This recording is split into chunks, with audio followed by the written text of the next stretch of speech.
יהודה, מה היה היום בסדרות?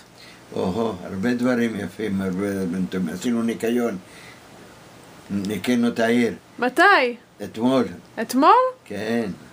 אתמול גם אני ניקיתי. נו, אז בסדר. צבעת? אבל לא ראיתי אותך. איפה היית? פה, בשכונה הזאת, פה, באזור הזה. באמת? כן. הייתי פה, ליד המעונות. איזה קטע. ליד המעונות? כן, כן. וואו. עם מי איזה קבוצה הייתם?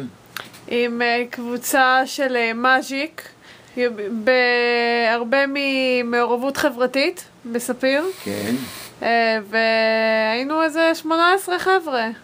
וואלה, איך אני לא ראיתי? טוב, הייתי עסוק שם.